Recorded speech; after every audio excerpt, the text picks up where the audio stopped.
Elle était assise à ce comptoir, le cœur de velours et la robe noire. Un oui à la mairie, un divorce au soir, qui pouvait bien être cet homme vendeur de désespoir. Pris d'intérêt par mon minois, elle me conta sa triste histoire. Le cœur parapluie, elle me raconte un amour sans victoire. L'insultant autant qu'elle le complimente, fâchant son nez dans les mouchoirs. Me racontant ses démons, je me sentais soudain défouloir. Passionnant dans la narration de ses innombrables déboires, elle se rendit soudain compte que c'était tout le bistrot qu'était devenu son auditoire.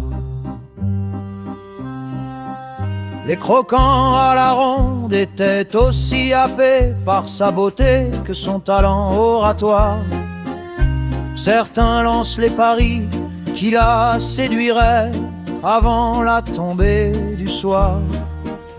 Mais au fond, son cœur était tellement meurtri que peu en avait le pouvoir.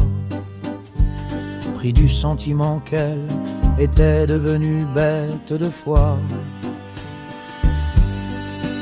Elle insulte quelques ballots notoires et le pas rapide, elle quitte le bar. Je paye sa note et la suis sur les trottoirs. Sous les néons tremblants vacille son miroir.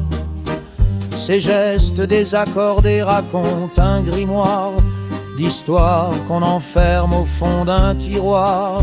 Sa voix fend le silence comme un vieil encensoir qui brûle encore un peu les restes d'un espoir. Elle traîne derrière elle un invisible couloir où résonnent en boucle des promesses sans pouvoir. Je tente une parole maladroite sans savoir si l'on peut apaiser ce genre de devoir. Elle hausse les épaules, esquisse un mouchoir pour sécher ses regrets qu'elle n'ose plus boire. J'ai cru lire en ses yeux comme dans un écritoire des mots qu'on grave à vie sans jamais les revoir.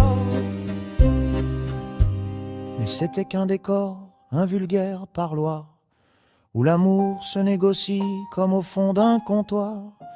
Ses pas frappent le sol avec un air de dérisoire, comme un métronome usé refusant de se taire. Elle cherche dans la nuit un semblant de pouvoir, mais ne trouve au final qu'un immense couloir devant une vieille porte au reflet d'ivoire. Elle s'arrête un instant, suspendue dans le noir, puis me lance un regard difficile à croire. Mélange de tempête et de fragile encore. Ne me suivez plus, monsieur, gardez votre territoire. On ne partage pas ce genre de victoire.